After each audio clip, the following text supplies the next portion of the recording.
their character, their integrity, their care for the well-being of others and their family and community. These are what matter, not their body size. And we can show that to kids.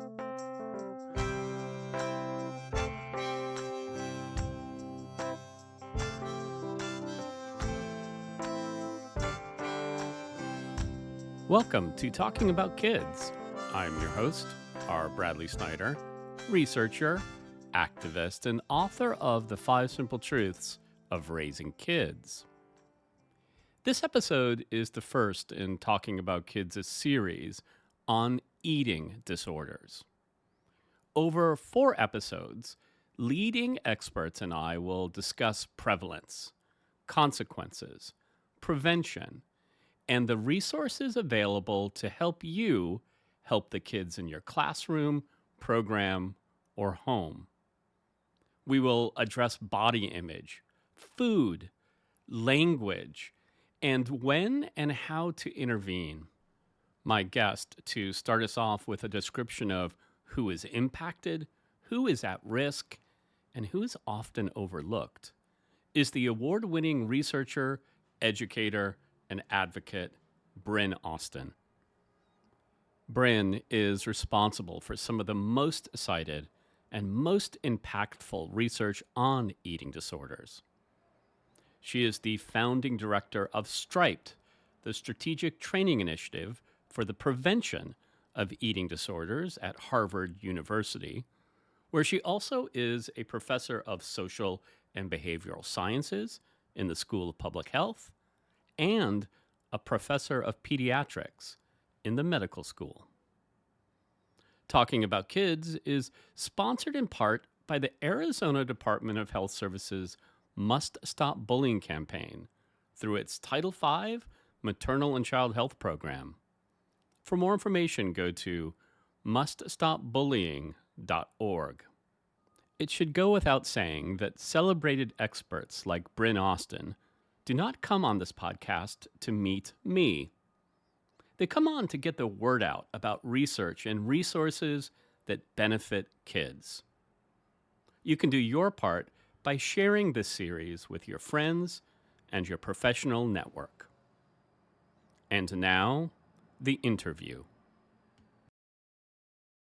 I've long been interested in eating disorders and body image and really the kinds of health issues that affect girls and women especially, but affect people of all genders. When I started my work in public health, which is my field, I was looking for ways that I could bring in a focus on women and girls, but also chart a new path, something that hadn't really been brought to the fore in public health before, but I thought really needed to be. And that's what brought me to land on eating disorders, and particularly eating disorders prevention. What had been happening in the field for a long time was that it was clinicians who were the first ones to sound the alarms. And that makes sense. They were seeing young people or people of all ages showing up desperately ill in their clinical settings at hospitals and clinics out in the community. And they were developing ways to offer treatment. The clinicians realized we need to be able to prevent these disorders so people don't get as desperately ill. So they started developing prevention approaches, which were so needed. But from the public health perspective, they weren't really using all the different kinds of tools that we can and that we've developed in public health to be able to promote health in a community, to prevent different kinds of illnesses. So that's where I saw an opportunity to address a really under-recognized need and to be able to bring new thinking and new tools to develop ways of preventing eating disorders. I am inferring when you talk about the fact that, the clinicians were seeing these individuals that there were things that could have been done before it reached the level of needing clinical intervention. So is it right to think about, body image issues and unhealthy eating and even eating disorders on a continuum instead of a diagnosis? We can definitely think of eating disorders and struggles with food and body image on a continuum. And bringing in a the way we think about things in public health, we're often not thinking about just what happened in one individual's Mm. life. How did they end up in the hospital in the clinical setting? But what's happening in the whole community or in the whole society that is sending so many people down the path toward an illness, down the path toward an eating disorder? And what we're looking for are the kinds of experiences that are happening on a larger scale that we know are putting so many people at risk. An example I often use is thinking about the environment in terms of pollutants in the water, Mm. in the air. For a long time in public health, there's been a focus on how do we create cleaner environments for the air that people breathe, the water that people drink. And this work has been going on for decades, of course, to try to create a healthier environment. Now, we want people to be more resilient. And often, this is the focus where the eating disorders clinicians often would bring to their research a focus on how do we make kids more resilient to what could be described as a toxic Mm. environment, that is, a toxic body image environment. And we certainly want kids to be more resilient. But the equivalent, if you think about the air or the water, would be if we were just giving gas masks to kids to wear out in the playground so they're Right. not breathing that toxic air. I mean, certainly if the air were that bad, we'd want people to have masks or gas masks. However, we wouldn't want to stop there. What we really need to do is to clean up that toxic air. In the case of the toxic body image pressures, the pressures in society that push people toward eating disorders, we need to make the change there to create healthier environments where all kids can grow up at home in their own bodies. When you're talking about changing that environment, I can't help but think about some of your earlier publications. And one of the things that you were among the first, I think, to study was the proximity of unhealthy foods to places like schools. So when you talk about the environment, it's sometimes the physical proximity of foods that can lead to unhealthy diets. How did you get started? What made you look at how close fast food restaurants were to schools? Yeah, that was some of the earliest work we did looking at physical environments and how those affect kids' risk Yeah. related to food and activity and body image. With that study, we wanted to bring methods from environmental health, actually. Mm. So, in environmental health, they'd often been using methods to look at contamination in groundwater, which you might do looking at contamination in groundwater in a neighborhood or in a near a school or near a hospital, near homes. We wanted to use those same methods and see if we could apply that to the food environment in that case. In some of our more recent work, we're looking at that in terms of the pressures from the diet pill industry, Mm. actually, with the same idea of how proximal or how close in these products are and the promotion of these products to where kids are. So we've done over the past decade or more, we've done a lot of work around looking at what are the manufacturers, the sellers of over-the-counter diet pills, what are they doing to target kids to get these products close to kids in gyms and schools in the neighborhood stores and now online through social media. And what we see is an environment filled with deceptive, misleading, and predatory kind of marketing for over the counter diet pills and muscle building Yeah. supplements. So, this is an area we've focused a lot. Now, I just want to say a word. These are not prescription medications. Okay. What I'm talking about here are over the counter, meaning you don't need a prescription. On the US market, all over the counter diet pills are sold as dietary supplements, except for one product. Mm. Everything else is sold as dietary supplements. And the same for those products claiming to lead to muscle building or make you look ripped Right. or all these kinds of ads. These are sold as dietary supplements. Well, this is an area of the US marketplace that is vastly underregulated. There are almost no controls, basically, no effective controls on this industry and what they will put out. So these products can be downright Right. dangerous because of how poorly they are regulated. We have steroids, we have banned pharmaceuticals, we have experimental chemicals showing up in these products, and yet almost everywhere in the country. They can be sold to any 12-year-old who's got a few bucks, can walk into their corner store or go into the Instagram store or the TikTok shop and buy these kinds of products. So that's something where we've really focused a lot of attention to common sense measures to clean up that consumer environment so these products aren't preying on kids. And if I'm not mistaken, your research also found that it's impacting, kind of communities that are seeking equity. It's impacting these communities more, right? So once again, it's communities that are being impacted by everything are also being disproportionately hurt by some of these harmful dietary supplements. Absolutely.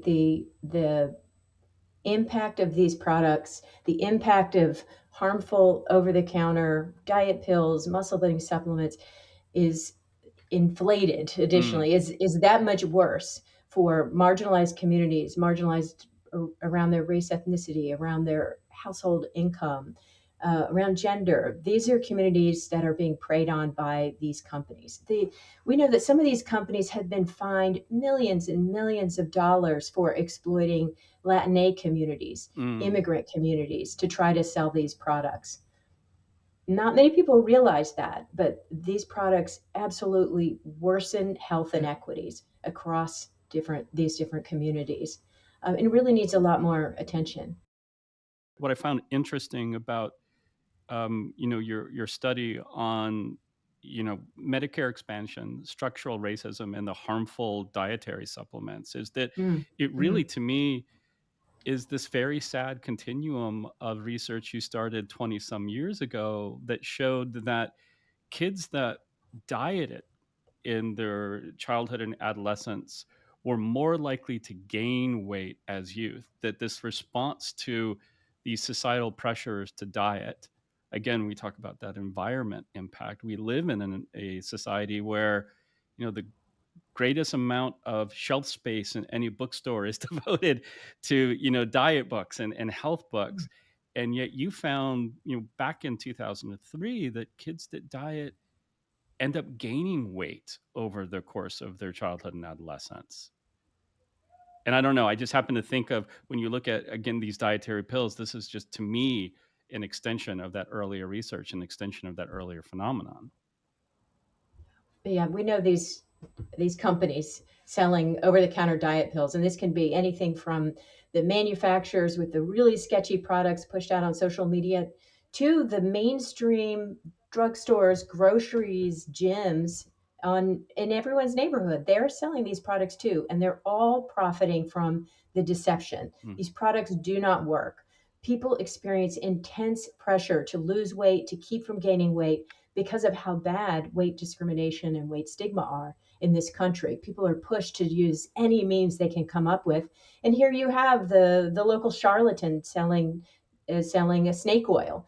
It's really worse than snake oil. It's not only that these products don't work, they can be downright dangerous. And they divert people's attention from ways to develop healthy ways to relate to food and being physically active in safe places around their neighborhoods or in their communities. These products are a distraction right. from public health messaging. They undermine the health of communities.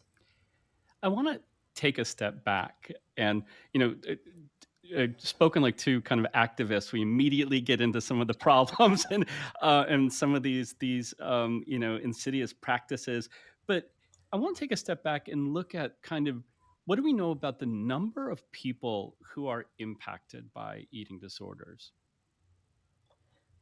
I can tell you some of really important basic information about eating disorders.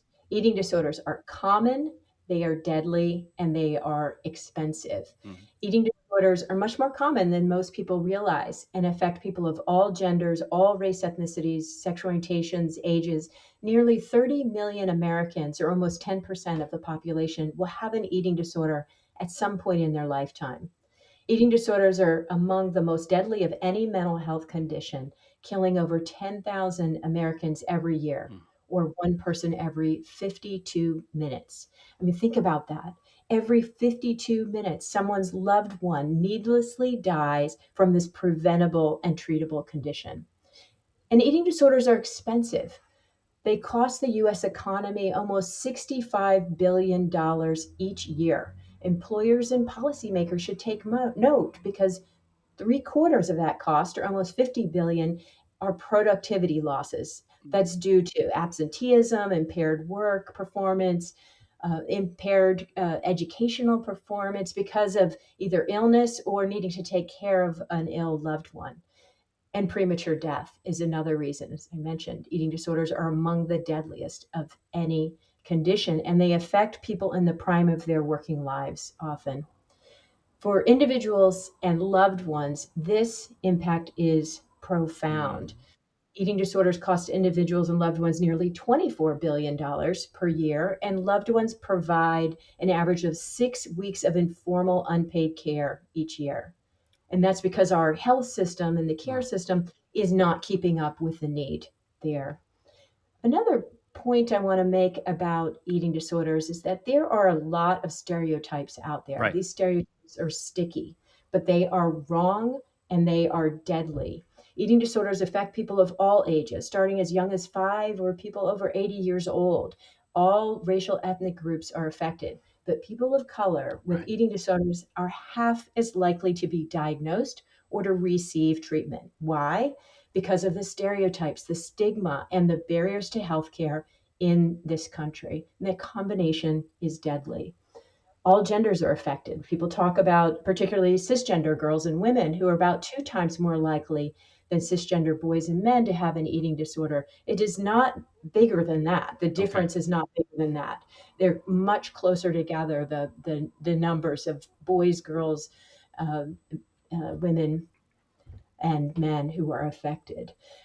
And we know from emerging research that transgender and gender diverse communities are also at elevated risk of eating disorders. All sexual orientations, all body sizes. This is where we also have stereotypes, where someone can actually be in a doctor's office or in the nurse's office with eating disorder symptoms, unmistakable eating disorder symptoms. But if they don't fit the stereotype that that clinician or that coach Mm. or that other adult has in their mind, people will miss it. And that is very dangerous. We want to make sure people understand eating disorders can affect everyone.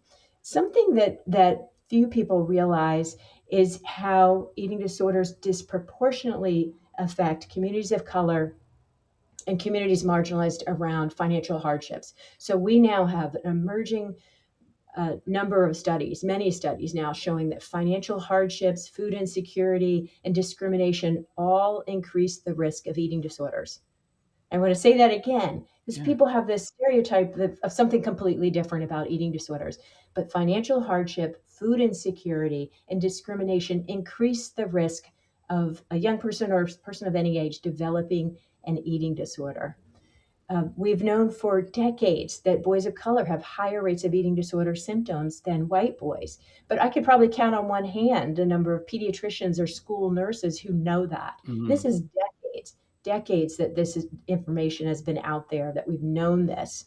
We have a real gap between the myths and misinformation out there versus the truth about eating disorders. Everyone, all groups are affected. So Bryn, that's terrifying. Number one.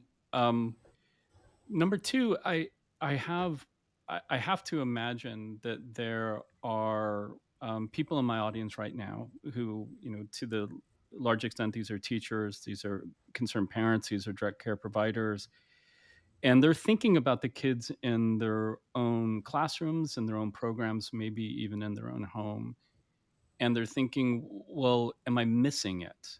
What am I doing wrong? Why aren't I seeing it? So how do we bring about this greater awareness? Where do we start? Well, a place where we need to start to address this is around mental health stigma, and Okay. particularly eating disorder stigma.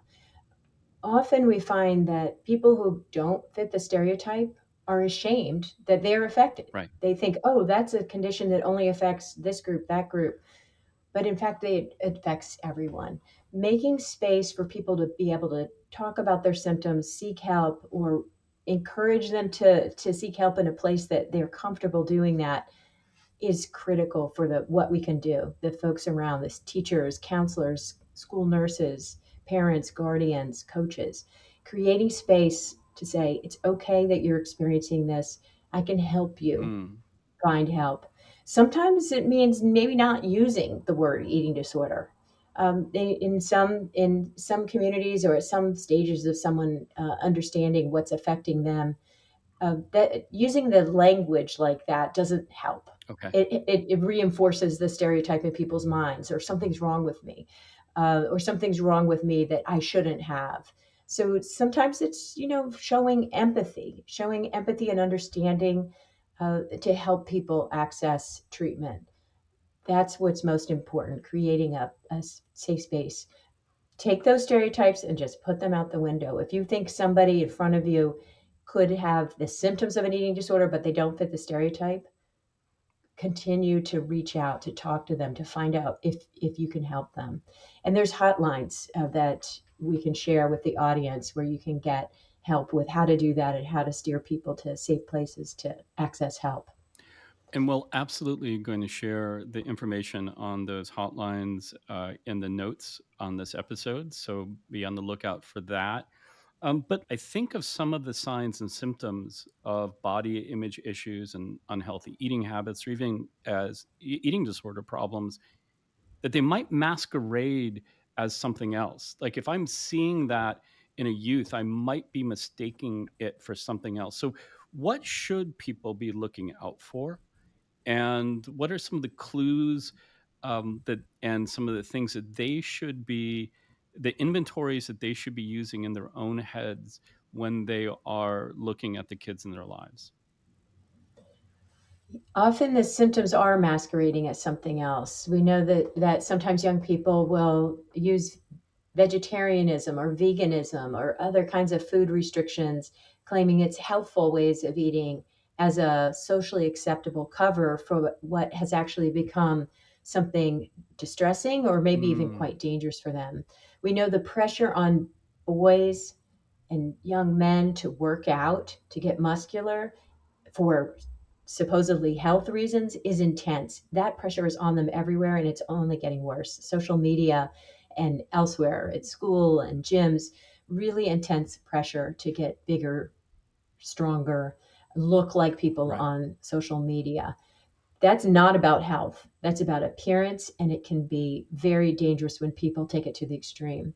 We have a new study coming out soon where we're finding boys who are using muscle building supplements have up to 8 times the risk of beginning to use anabolic steroids Mm, within several years. Anabolic steroids are absolutely dangerous. Nobody should be using them, certainly not that you buy online or get from somebody at the gym. These are not safe products to use, but there's a strong gym culture around pushing people to use steroids. Muscle building supplements are a kind of product that's widely used now because the industry has unfortunately been very successful as pushing out their myths that those kinds of products are going to make you look the way that elite athlete does, or the way that the influencer on social media looks. right. But it's a sham. The products don't work and they're not safe. It's a waste of money for starters, but they also can be very unsafe because of being laced with illegal ingredients. And even when they don't have illegal chemicals or prescription drugs in them, they can be dangerous because of the intense level of protein isolates, which actually overloads the kidneys and livers Mm, and can be dangerous for that reason. But this is the biggest sham industry out there, or it's one of many, but it's a big sham industry out there that we're concerned about. So that kind of, people say, oh, I'm doing it for health. It's often not for health, and it can be somebody going down a path to an eating disorder. I can share a few kind of don'ts and yeah, do's please. that might be helpful for folks. One of the top don'ts is don't talk about diets in front of your Mm, kids, whether they're your own kids or kids at school. Don't talk about diets. Diets are always interpreted to be about just looking different, losing weight, keeping weight off, as opposed to being healthy. That's how they're interpreted, and you're sending a message to kids. Don't talk about foods, especially with younger kids. Talk about foods that are good foods, bad foods. That kind of dichotomy mm, about foods, especially with younger kids, can be taken in a way that's too literal. and that can set young people up to have really negative feelings about certain foods that maybe you can eat in moderation, but it's not that they're all bad in all ways. Really important point: do not talk disparagingly about other people's bodies in front of kids, Yeah. and actually, and don't talk about your own body disparagingly. It's not better if you say, oh, I'm so Right. X, if you say, oh, that person over there is so big or whatever. It's not better if you're saying it about yourself. It sends a message that how you look, the size of your body, is the most important thing. And then if the kid, whether they're big or not, they're going to get that as a lesson of what's acceptable and what's not.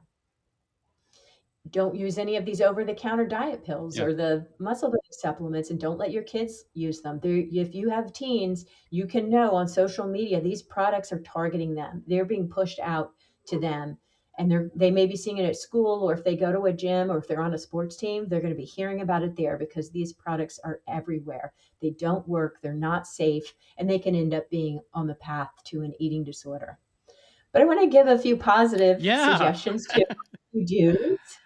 So, if you're thinking about your own kids or kids you work with or coach, do talk with your kids about what they're seeing on social media, about what kind of products, like deceptive diet pills Mm. or fat shaming messages that are being pushed at them on Instagram, TikTok, or other platforms, what their friends might be using or saying, and talk to them about how it makes them feel. Make sure you're listening. Have them talk about how they feel. Invite the conversation. Coming down with a heavy hand and telling them bluntly, do this, don't do that, often will shut people down. But if you can listen first and then talk about what your values are and why you want to keep them safe, that can be very effective. Help them come up with their own limits. Like, for instance, with social media, help them come up with their own kind of limits. Often kids will say they're feeling bad about, or they're feeling bad when they're on social media so long, or mad Yes. about what they're exposed to. Talk with them about how they can come up with their own limits and then help them do that. Try to model keeping a healthful food environment around home for everyone, sharing meals together on a regular basis when you can. Now, I know with work schedules and school schedules, that could be hard. But in general, having a healthful food environment at home or in other settings can be good, in setting patterns. Do try to model fun ways of being physically active together that are not about losing weight Right. or burning calories, and instead about what you enjoy about what your body can do for you, or enjoy when you're playing a game together, or riding bikes together, or whatever it is you may be doing. It's that what they enjoy about it is what's going to make it sustainable. When the expectation that you have to lose weight, you're doing it to lose weight or to keep weight off, that becomes more of a punishing experience, and it's much harder for people to keep that up. And do show your kids, if they're your kids or your family, show them that you love them for who they are, Right. not for what they look like, how big or small their body is. If you're, your teacher or coach, show them that you respect them for who they are and what they're doing to contribute to the community, not because of their body size. Their character, their integrity, their care for the well-being of others in their family and community. These are what matter, not their body size. And we can show that to kids in many ways when we are on, whether you're coaching a team or it's your kids at home. There's so many ways we can set that example for young people. And I think listeners of talking about kids will recognize that, what Bryn's talking about also is that anytime that your sense of value is externalized, either based on how you look or things that you own, um, these are fragile identities, and we want our kids to have a sense of self that's based on something internal to them, and not some other societal standard, of course. We were talking, we had started to talk about this idea that we need greater awareness of who can be affected by this and how it impacts different groups. Are there campaigns or programs that you see working in the community that you've studied or that you're aware of that you really like their work and what they've been able to accomplish? Yeah, there's important work being done around. trying to address weight stigma and size inclusion. There's a campaign for size freedom Mm, is the name of a campaign that's building around the country that is trying to send the message that everybody is included, everybody is a valuable member of a community across the size spectrum. And one of the ways they're approaching this is, of course, messaging on social media, trying to push back on fat shaming mm, and weight stigmatizing language. But also, they are working to change the law. In almost every state in the country, it is perfectly legal to discriminate against people based on their weight. mm. So when people feel pushed to do dangerous diets or use the next sham product pushed out on social media to lose weight or to keep from gaining weight, they're responding to very real pressures that can have very serious pressures in terms of work and school and opportunities because weight discrimination is so common. Most places across the country, people don't realize that your boss could fire you tomorrow and say it's because you're fat, and there's absolutely nothing you can do about Wow. it. There are no legal protections. I did some back of the envelope calculations last year trying to figure out how many Americans are affected. It's around 92% of Americans live in a part of the country where they have absolutely no protection against weight discrimination. Well, this is something we can change. Right. And there's advocates in many places around the country, in my state of Massachusetts and in many other places that are working hard to change this. I mean, what's sad about that too, gosh, there's so much that's sad about that. But we also know, and I'm familiar with the campaign a little bit, we also know that the shape of your body is very different from the health of your body. Those are two different Mm. things. And we could be discriminating against somebody who is very healthy, but their body shape and size doesn't conform to what we've been led to believe is healthy. Am I saying that correct? Absolutely. You can't see how healthy a person is by making a judgment about their body Right. size. To try to have a healthy body, we talk in general around strength and flexibility and endurance and balance, also stress management and sleep, and Hmm. having connections with communities. We know that being lonely, feeling socially isolated, can have very real impacts on people's health. Helping people be engaged and part of a community that respects them, that's about inclusion, about doing good for others, that can be very healthy for folks too. In addition to, of course, improving the well being of the community as a whole. Well, Bryn, I want to thank you so much for being a guest on Talking About Kids, but also thank you so much for your work. It's been Uh, a tremendous and impressive career. And I'm so glad that you're out here doing it because it's been invaluable. So thank you so much. well, thank you. It's been a pleasure talking with you today. That was Bryn Austin.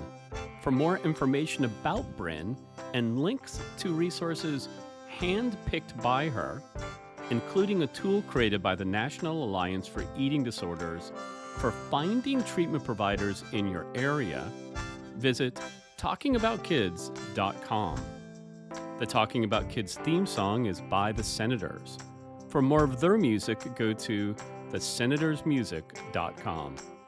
And remember, kids are young goats and young humans. And the difference is that young goats are easier to manage.